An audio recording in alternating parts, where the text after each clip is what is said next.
어떤 사람은 이 예레미야의 책을 렘브란트라고 하는 이 화가에 빗대어 이야기를 하기도 합니다.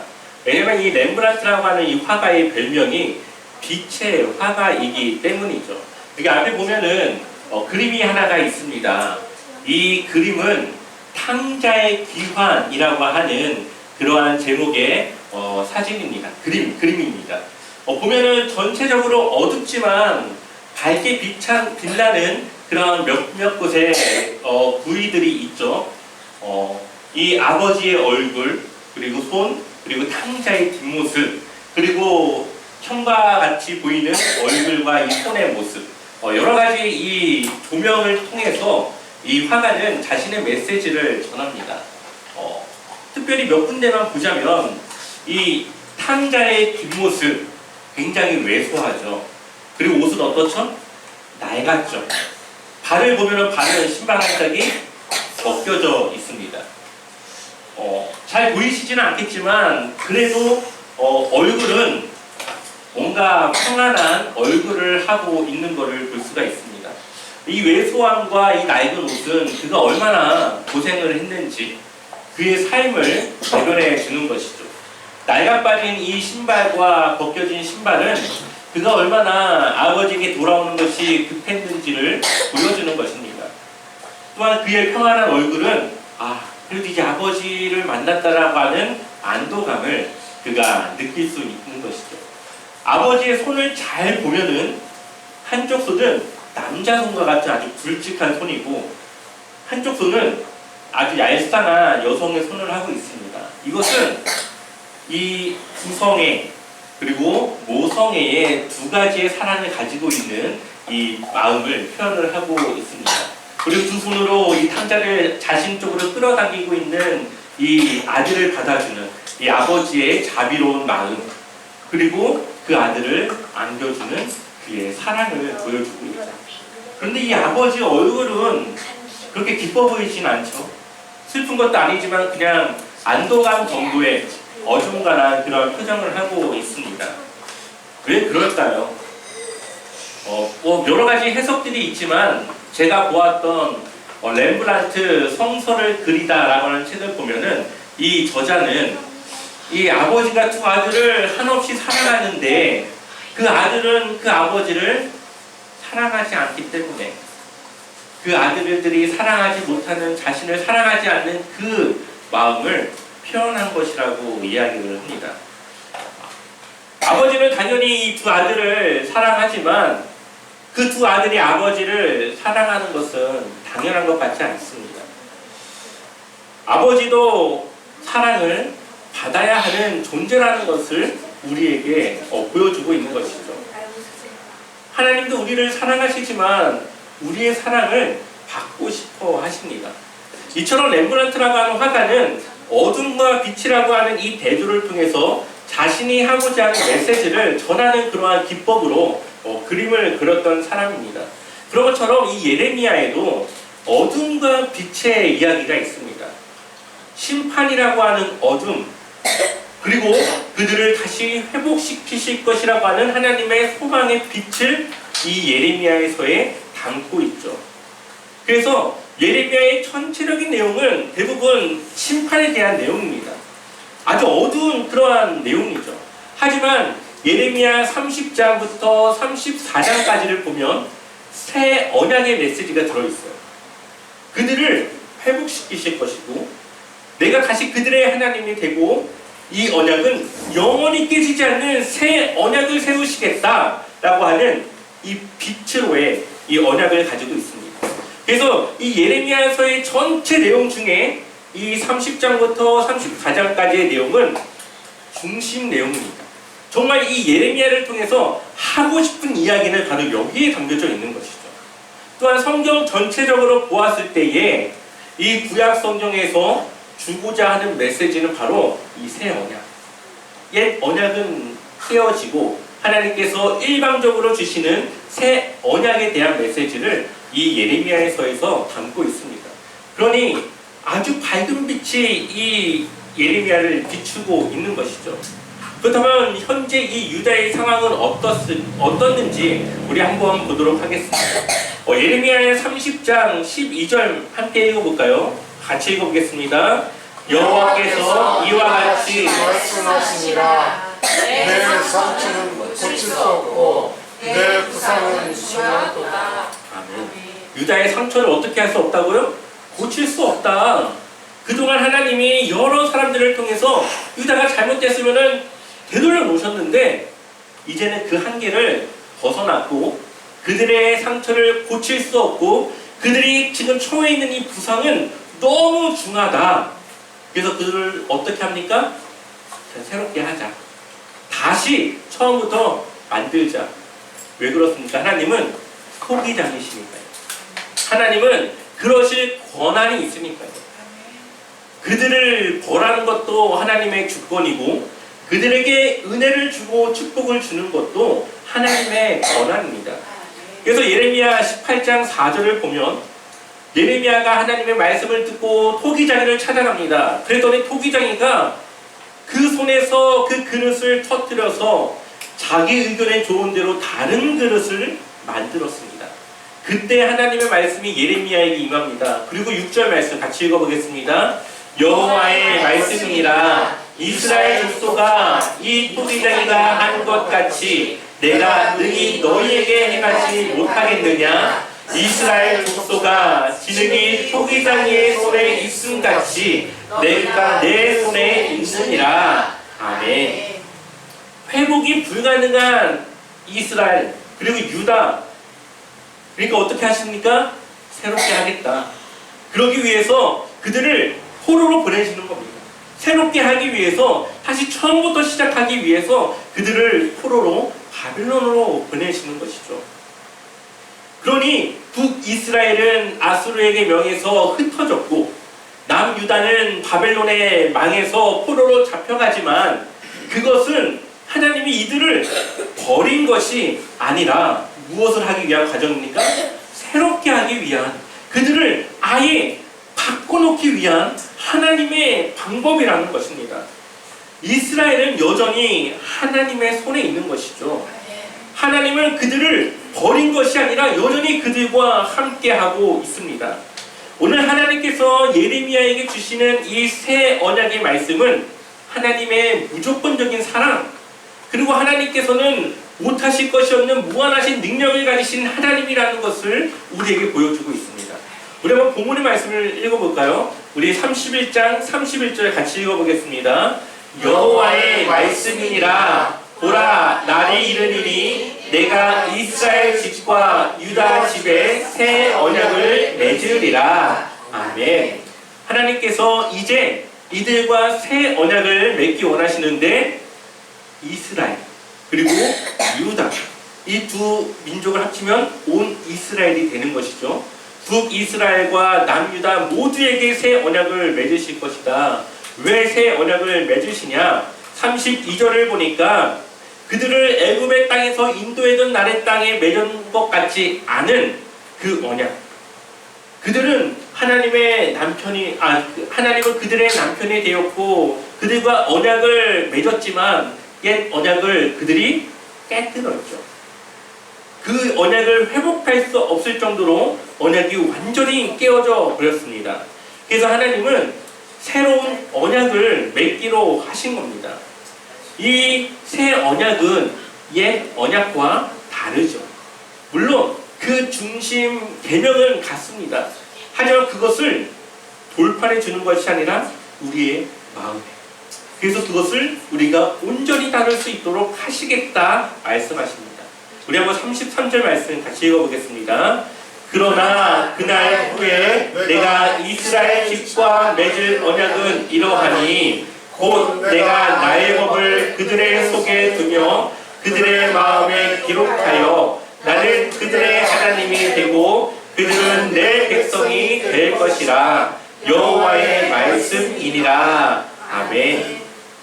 옛 언약은 모세를 통해서 두 돌판에 새겨주셨습니다. 우리는 그것을 십계명이라고 이야기를 하죠. 그래서 그것을 그들이 기억하고 그 말씀을 지켰습니다. 그런데 하나님은 이제는 그 계명을 우리의 마음에 새기겠다 말씀하십니다. 마음은 어떤 곳입니까? 우리의 행동을 결정하는 것입니다. 우리의 마음에 따라서 우리의 삶이 바뀌어지게 됩니다. 그런데 우리의 마음에 하나님의 계명이 새겨지면 우리는 하나님의 계명을 따라 살아가게 되는 것이죠. 우리의 마음을 변화시켜 하나님의 자녀다운 삶으로 살아가게끔 우리를 변화시키는 것이 바로 이 새 언약의 내용입니다. 그래서 우리를 새롭게 하시게 되는데 이 언약은 예수 그리스도를 통해서 맺어지게 되고 우리 안에 성령 하나님을 통해서 지켜지게 됩니다. 그래서 우리 안에 성령님께서 우리를 이 언약이 깨어질 수 없도록 인도해 나가시는 거죠. 이 새 언약의 출발은 어디서부터 시작했느냐? 바로 죄사함에서부터 시작됩니다. 34절 말씀 같이 읽어보겠습니다. 그들이 다시는 각기 이웃과 형제를 가리켜 이르기를 너는 여호와를 알라 하지 아니하리니 이는 작은 자로부터 큰 자까지 다 나를 알기 때문이라. 내가 그들의 악행을 사하고 다시는 그 죄를 기억하지 아니하리라. 여호와의 말씀이니라. 아멘.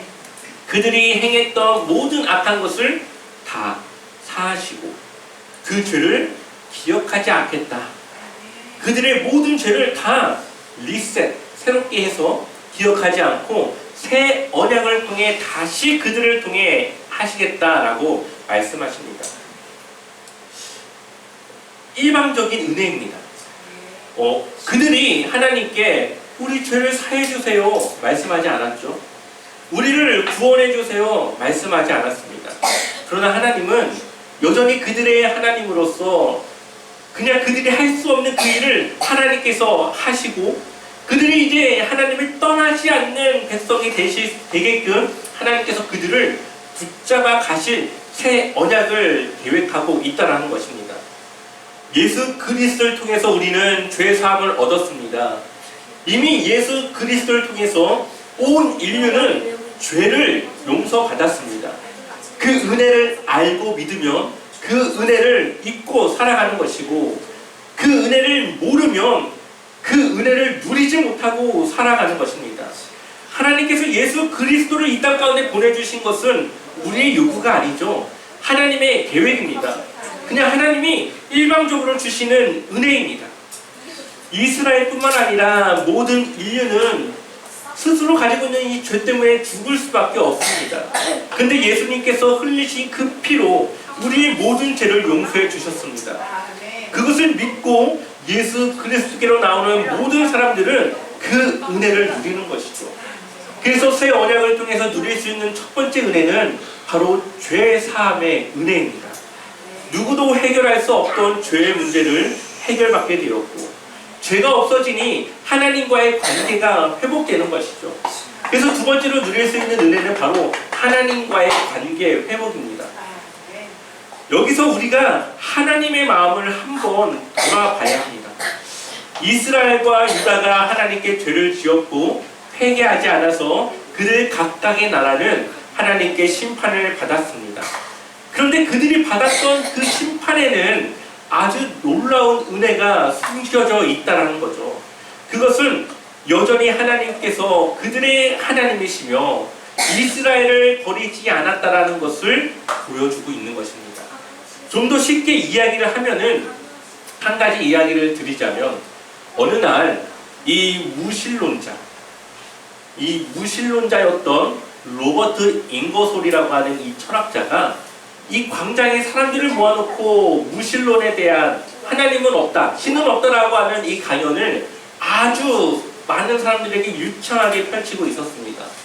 그러면서 그가 사람들을 바라보면서 한 가지 제안을 합니다.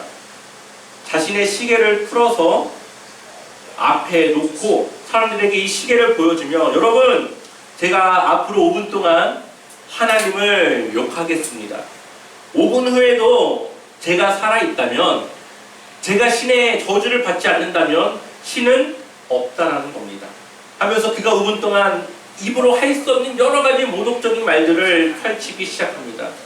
그리고 5분이 지났습니다. 어떻게 되었을까요? 아무 일도 없었습니다. 그러자 이 로버트 잉거솔이라고 하는 이 무신론자였던 철학자는 사람들에게 거 보십시오. 신은 없지 않습니까? 신이 존재한다면 저를 가만히 내두겠습니까? 사람들에게 또 이야기를 하기 시작하자 저기 뒤쪽에 있던 한 노인이 손을 들고 이야기합니다. 제가 한마디 해도 되겠습니까? 저는 그리스도인입니다. 당신의 연설을 내가 평가한다면 당신은 오늘 신이 존재하지 않는다라고 하는 비존재를 증명한 것이 아니라 당신이 신과 아무런 관계가 없다라는 것을 증명한 것입니다. 제가 하나님을 경험한 바로는 내가 잘못을 했을 때는 나를 혼내셨고 내가 올바른 길로 갈 수 있도록 나를 치셨습니다. 그것은 나를 사랑하는 하나님의 자녀이기 때문인 것입니다. 그러나 당신이 신을 욕했지만 아무런 반응도 없는 신의 침묵은 바로 신이 침묵하는 이유는 당신이 신과 아무런 상관이 없는 사람이라는 것을 증명한 것입니다. 하나님이 유다를 바벨론의 포로로 보내신 것은 여전히 그들이 하나님의 백성이라는 것을 보여주는 겁니다. 여전히 그들이 돌아서고 새로워지고 하나님께로 돌아오기를 기다리고 있는 하나님의 마음을 보여주고 있는 것이죠. 혹시 여러분들의 삶에 하나님을 믿으면서 겪는 어려움이 있습니까? 안심하십시오. 그것은 여러분들이 여전히 하나님의 자녀로서 살아가고 있다라고 하는 증거인 것입니다. 반대로 여러분들이 하나님의 말씀을 지키지 않고 살아가지만 삶에 아무런 영향력도 없다면, 하나님의 어떠한 메시지도 없다면 그것은 여러분들이 하나님과 아무런 관계가 없다라는 것을 말하는 것입니다. 예수 그리스도를 통해서 새 언약을 맺은 하나님의 백성은 그의 마음에 하나님을 경외하는 그 마음을 두어서 하나님을 떠나지 않도록 하신다라고 말씀하십니다. 예레미야 32장 40절 말씀을 보면 내가 그들에게 복을 주기 위하여 그들을 떠나지 아니하리라 하는 영원한 언약을 그들에게 세우고 나를 경외함을 그들의 어디에 두어요? 마음에 두어 나를 떠나지 않게 하고. 그러니까 경외하는 마음을 우리 마음속에 두어서 우리가 하나님을 떠날 수 없게끔 하시겠다라고 약속하는 것입니다. 그래서 우리가 하나님의 말씀을 벗어나서 살아가면 우리의 마음이 어떻죠? 괴롭죠. 어쩔 수 없이 지은 이 죄 때문에 우리의 마음이 괴롭습니다. 그래서 하나님께 죄송스럽고 빨리 이 죄를 내가 회개해서 다시 하나님께로 돌아가길 원합니다. 그러면서 우리는 기도하며 하나님만을 다시 바라보며 살아갈 것을 결단하죠. 그것이 바로 우리 마음에 하나님을 경외하는 마음이 있기 때문에 그러한 마음이 하나님을 떠나지 못하게 합니다. 그래서 바울은 우리 안에 두 가지 마음이 싸울 수밖에 없다라고 말합니다. 우리 로마서 7장 22절과 23절 같이 읽어보겠습니다.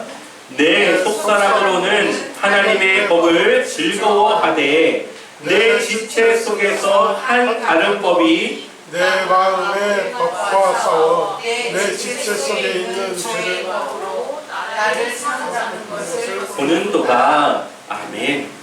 속사람은 하나님의 말씀을 즐거워하는데 이 육체는 연약해서 다른 법, 죄를 짓고 싶어하는 그 법을 따라 행한다라고 말합니다. 그래서 이 두 가지 마음이 우리 안에 늘 싸움이 있는 것이죠. 이러한 바울의 고백은 비단 바울뿐 아니라 모든 그리스도인들이 하고 있는 생각, 그러한 마음일 것입니다. 왜 두 가지 마음이 싸울까요? 하나님의 백성답게 살아가고자 하는 마음은 있는데 우리의 몸은 이 죄를 짓고 싶어하는 연약함이 있기 때문에 그렇습니다. 그리고 우리가 죄와 싸우고 있는 것, 우리 안에 나쁜 마음과 싸우고 있다는 것 자체가 바로 하나님의 말씀이 우리 안에 새겨져 있다는 것을 보여주는 것이고, 성령 하나님께서 우리를 하나님께서 원하시는 삶으로 인도하고 있다라는 것을 우리에게 보여주고 있는 것입니다. 그리고 시간이 좀 걸리긴 하겠지만 우리는 하나하나 이겨나갑니다. 우리의 삶은 변화되어지고 우리가 하나님께 순종하는 삶의 영역은 점점 넓어지게 됩니다. 그래서 하나님을 믿는 것이 시간이 지날수록 어렵습니다. 내 즐거움을 더 많이 포기해야 되고 내 유익보다는 하나님의 유익을 먼저 생각해야 되고 남들이 즐기고 바라보는 것들을 우리는 바라보지 말고 세상이 가치 있다라고 생각하며 사람들이 살아가는 것을 우리는 따라가지 않는 그 삶이 어려운 것이죠. 세상을 이렇게 살아가는 것은 굉장히 힘든 일입니다. 만약에 여러분들이 하나님을 믿는다고 고백하지만 우리의 삶에 자신의 삶에 고민이 없고 세상과의 갈등이 없고 신앙생활에 대한 어려움을 느끼지 못하고 있다면 그것은 하나님의 은혜가 아니라 하나님의 은혜 안에 아직 들어가지 못한 상태라는 것은 상태인 것은 아닌지를 우리는 돌아봐야 합니다. 많은 그리스도인들이 착각하며 살아가는 것이 있습니다. 그 삶에 고민이 없고 걱정이 없으니까 그것을 하나님의 은혜라고 생각하는 것이죠. 그것을 하나님이 주시는 평안이라고 생각합니다.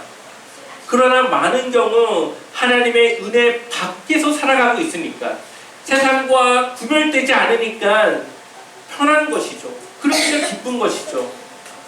근데 자신의 그러한 영적인 상태를 알지 못하고 교회 다니고 헌금하고 예배 드리니까 나는 구원받았어 라고 하는 착각으로 살아가고 있는 많은 그리스도인들이 있습니다.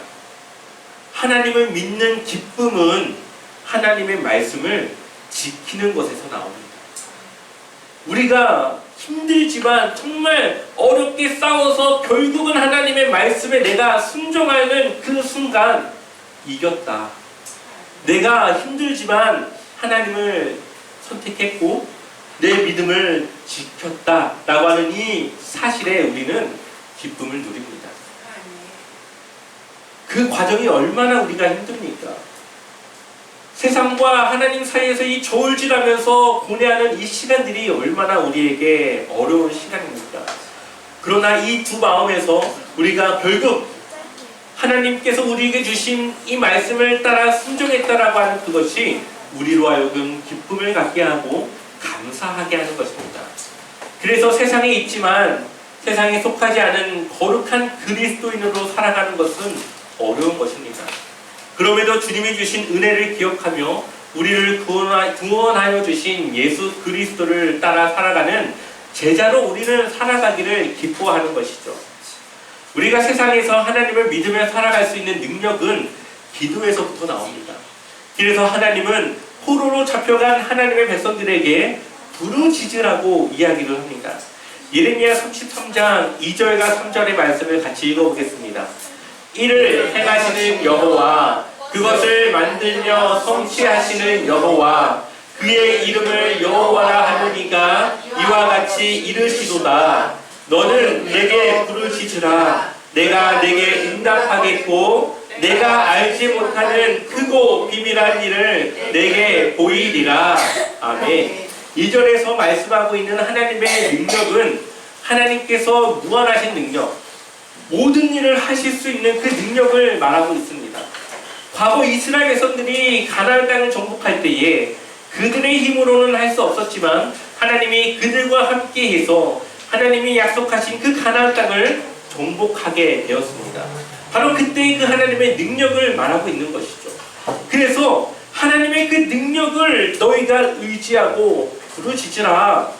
하나님께서는 너희가 알지 못하고 크고 비밀한 일을 준비하고 있다. 그러니 하나님께 부르짖으라 말씀하고 있습니다. 포로로 잡혀간 이스라엘 백성들이 얼마나 절망 속에 있었겠습니까? 그들의 삶은 끝났다라고 생각했을 겁니다. 그때 예레미야는 그들을 향해서 외치기를 너는 여호와께 부르짖으라고 이야기를 하는 것이죠. 너희를 가나안 땅에 살게 하신 그 능력이 다시 너희를 이스라엘로 돌아오게 할 것이다. 하나님은 그 큰 일을 준비하고 있다.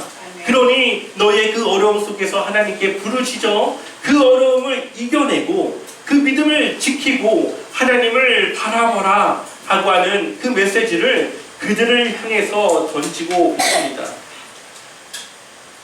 하나님께 부르짖으십시오. 하나님이 우리의 아버지가 되십니다. 아멘. 하나님은 우리의 기도를 들으시고 싶어 하시고 우리가 하나님께 부르시죠. 하나님을 의지하기 원하십니다. 아멘. 하나님의 능력은 한이 없습니다. 아멘. 한계가 없습니다. 아멘. 우리가 하는 그 기도를 들으실 뿐만 아니라 이루어 주실 수 있는 하나님의 능력이 그분에게 있습니다. 아멘. 그러니 여러분들이 고난 속에 있다면, 어려움 속에 있다면 우리의 아버지 되신 그 하나님께 부르짖어 기도하십시오. 아멘. 하나님이 그것을 듣고 여러분들의 기도 가운데 응답하여 주실 것입니다. 아멘. 오늘의 말씀을 정리합니다. 하나님은 사랑이십니다. 아멘. 그래서 모든 사람을 사랑하십니다. 아멘. 조건 없이 모든 사람들에게 사랑을 베풀어 주셔서 그들에게 은혜를 베풀어 주셨습니다. 그래서 모든 사람들이 죄를 용서받을 수 있고 하나님께 구원받을 수 있습니다. 그러나 하나님의 자녀가 되었다면 하나님과 동행하기 위해서 하나님과 약속을 갖게 됩니다. 그것은 바로 하나님과 사귀고 교제하는 그 과정 속에서 지켜야 되는 그런 말씀들입니다. 하나님이 우리를 사랑하기 때문에 우리의 모든 것을 소용하진 않습니다.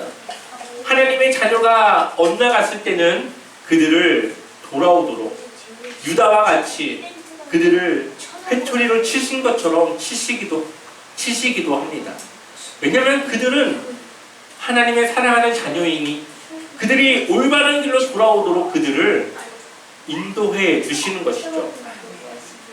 우리에게 어려움이 있는 것 또한 하나님의 자녀라는 증거입니다.